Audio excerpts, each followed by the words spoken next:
Hello friends, அஸ்ஸலாமு அலைக்கும். எல்லோரும் எப்படி இருக்கீங்க? ஸோ இன்றைக்கி வந்து நமக்கு ஒரு 1/2 kg வந்து ப்ரௌனி ஆர்டர் வந்திருக்கு. ஸோ அதை தான் இந்த வீடியோவில் உங்களோட ஷேர் பண்ணிக்க போகிறேன்.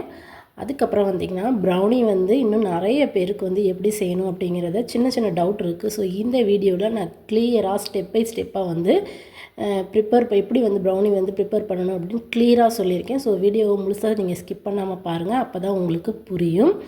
ஸோ இப்போ வந்து நமக்கு ப்ரௌனி செய்கிறதுக்கு ஃபஸ்ட்டு வந்து என்ன தேவை அப்படின்னா, சாக்லேட் பட்டர் வந்து தேவை. நீங்கள் வந்து காம்பவுண்ட் சாக்லேட்டாகவும் எடுத்துக்கலாம், இல்லை வந்து கவர்ச்சர் சாக்லேட் நீங்கள் யூஸ் பண்ணாலும் யூஸ் பண்ணிக்கலாம். பட் நம்ம பட்ஜெட்டில் வந்து சேல் பண்ணுறோம் அப்படின்னா நமக்கு வந்து இந்த மாதிரி காம்பவுண்ட் சாக்லேட் வந்து கிடைக்கிது. டேஸ்ட்டுமே ரொம்ப நல்லாயிருக்கும். ஸோ அதை வந்து நீங்கள் யூஸ் பண்ணிக்கோங்க. நான் வந்து இன்றைக்கி காம்பவுண்ட் சாக்லேட் வந்து எடுத்திருக்கேன். ஸோ 170 கிராம் வந்து எடுத்திருக்கேன். அதுக்கு முன்னாடி நம்ம வந்து ப்ரௌனி செய்கிறதுக்கு எல்லாமே வந்து பார்த்திங்கன்னா ரூம் டெம்பரேச்சரில் தான் இருக்கணும். எந்த இன்க்ரீடியன்ஸுமே உங்களுக்கு வந்து கூலிங்காக இருக்கக்கூடாது. அப்படி கூலிங்காக இருந்துச்சு அப்படின்னா ஒரு சின்ன தப்பு பண்ணாலும் நமக்கு வந்து ரெசிப்பியில் ஏதாவது ஒரு சின்ன மிஸ்டேக் வந்துடும். அதனால் எல்லாமே வந்து ரூம் டெம்பரேச்சரில் வந்து வச்சுக்கோங்க. ஸோ இப்போ சாக்லேட் வந்து ரூம் டெம்பரேச்சரில் தான் இருக்குது. நான் சின்ன சின்னதாக கட் பண்ணி எடுத்து வச்சுருக்கேன். So 170 gram. ஸோ நெக்ஸ்ட்டு வந்து பார்த்திங்கன்னா இன்றைக்கி நான் ராகி ப்ரௌனி தான் செய்ய போகிறேன். ஸோ அதுக்காக ராகியும் அது கூட கொக்கோ பவுடரும் சேர்த்து வந்து நான் மெஷர் பண்ணி தனியாக எடுத்து வச்சுருக்கேன். இதை வந்து ஒரு 2 முறை நீங்கள் வந்து யூஸ் பண்ணிங்க அப்படின்னா சளிச்சு யூஸ் பண்ணிக்கோங்க. ஸோ இப்போது இன்றைக்கி வந்து ஒரு அசார்டட் ப்ரௌனி பாக்ஸ் தான் ரெடி பண்ண போகிறோம். ஸோ அதுக்காக மில்க் சாக்லேட், அதாவது டார்க் சாக்லேட், அது கூடவே வந்து ஒயிட் சாக்லேட், இது 3மே சின்ன சின்ன பீஸாக நான் கட் பண்ணி வச்சுருக்கேன். அது உங்களுக்கு லாஸ்ட்டாக நான் வந்து செட் பண்ணும்போது நான் காட்டுறேன். ஸோ நெக்ஸ்ட்டு வந்து பட்டர் வந்து 90 கிராம் எடுத்திருக்கேன். ஸோ பட்டருமே வந்து ரூம் டெம்பரேச்சரில் தான் இருக்கணும். நான் கொஞ்சம் நேரத்துக்கு முன்னாடி தான் ஃப்ரிட்ஜிலேருந்து எடுத்தேன். ஸோ இன்னுமே பாருங்கள் நல்லா வந்து டைட்டாக தான் இருக்கும். ஸோ இது நல்லா வந்து ஸ்மூத்தாக ஆகணும். அதுக்கப்புறம் தான் நீங்கள் யூஸ் பண்ணணும். அது வரைக்கும் நீங்கள் வந்து யூஸ் பண்ணாதீங்க. நல்லா வந்து ரூம் டெம்பரேச்சருக்கு வந்துடணும். ஸோ நெக்ஸ்ட்டு வந்து நாட்டு சக்கரை. இன்றைக்கி வந்து வெள்ளை சக்கரை நான் யூஸ் பண்ணல, நாட்டு சக்கரை வச்சு தான் வந்து ப்ரௌனி ரெடி பண்ண போகிறேன். நாட்டு சக்கரை வந்து 120 கிராம் எடுத்திருக்கேன். நீங்கள் வந்து 120 கிராம் எடுத்துட்டு அதுக்கப்புறம் மிக்ஸி ஜாரில் போட்டு நீங்கள் இந்த மாதிரி பவுடர் பண்ணி எடுத்துக்கோங்க. பவுடர் பண்ணி யூஸ் பண்ணிங்கன்னா அப்படின்னா தான் உங்களுக்கு வந்து நல்லா வரும். ஸோ நெக்ஸ்ட்டு வந்து அதுக்கு டாப்பிங்ஸாக வந்து யூஸ் பண்ணுறதுக்காக கொஞ்சமாக நட்ஸ் வந்து நான் எடுத்து வச்சுருக்கேன். உங்களுக்கு வந்து எந்த நட்ஸ் வேணாலும் நீங்கள் யூஸ் பண்ணிக்கலாம். நட்ஸ் இல்லாமல் ப்ளைன் ப்ரௌனியாகவும் ரெடி பண்ணிக்கலாம். ஸோ அது கூட இந்த சாக்கோ சிப்ஸ் வந்து ஒயிட் எடுத்து வச்சுருக்கேன். ஸோ பிளாக்கும் எடுத்து வச்சுருக்கேன். ஸோ நெக்ஸ்ட்டு வந்து பார்த்திங்கன்னா எக்கு. ஸோ முட்டை வந்து கண்டிப்பாக ரூம் டெம்பரேச்சரில் தான் இருக்கணும். முட்டை வந்து கூலிங்காக இருக்கவே கூடாது. முட்டை கூலிங்காக இருந்துச்சு அப்படின்னா உங்களுக்கு ப்ரௌனி வந்து செய்யும்போது கண்டிப்பாக சரியாகவே வராது. அதனால் வந்து நீங்கள் ஃப்ரிட்ஜில் வச்சுருக்கீங்க அப்படின்னா நீங்கள் ப்ரௌனி செய்கிறதுக்கு ஒரு 2-3 மணி நேரத்துக்கு முன்னாடியே எடுத்து வெளியில் வச்சுருங்க. நீங்கள் வந்து அந்த மாதிரி யூஸ் பண்ணும்போது உங்களுக்கு வந்து ரூம் டெம்பரேச்சருக்கு வந்துடும்.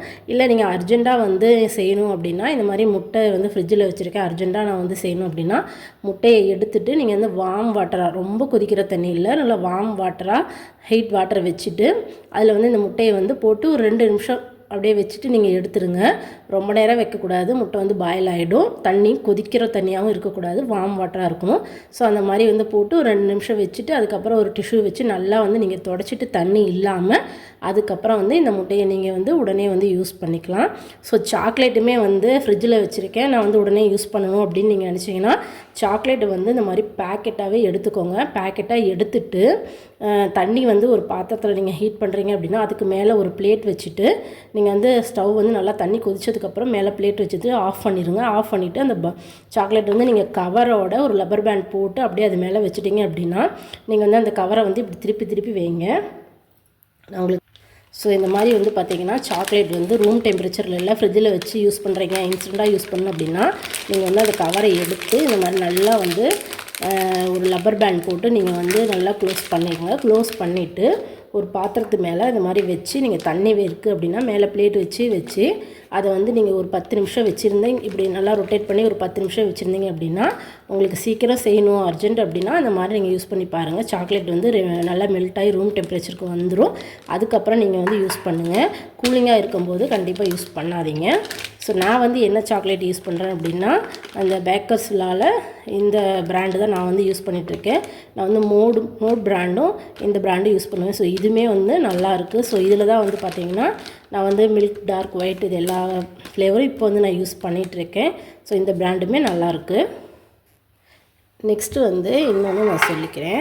ஸோ நீங்கள் ப்ரௌனி வந்து பேக் பண்ண போகிறீங்க அப்படின்னா கண்டிப்பாக இந்த மாதிரி ஒரு ஸ்கொயரோ ரெக்டாங்கிள் டின்னோ நீங்கள் யூஸ் பண்ணிக்கோங்க.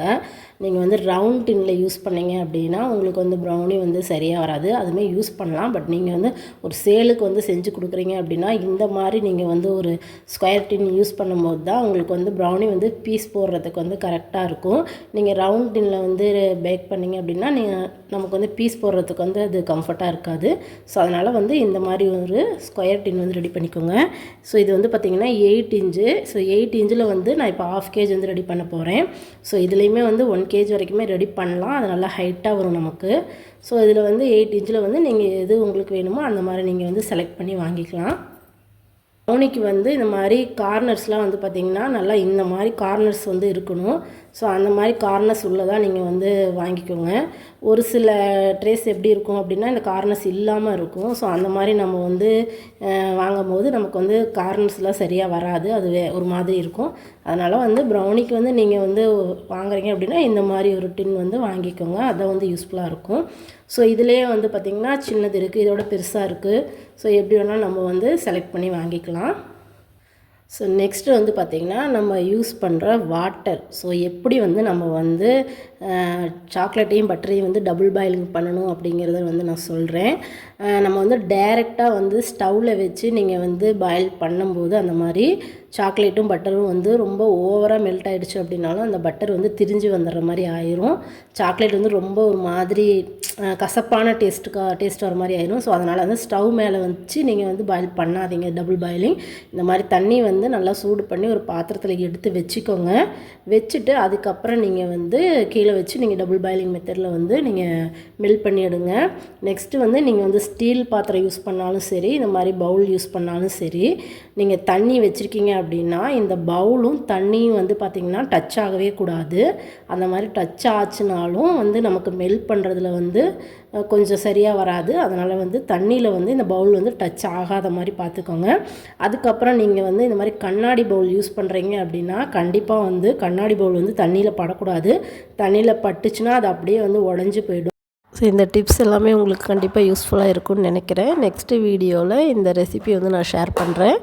இந்த வீடியோ பிடிச்சிருந்துச்சுன்னா லைக் பண்ணி ஷேர் பண்ணி மறக்காமல் சப்ஸ்கிரைப் பண்ணிக்கோங்க.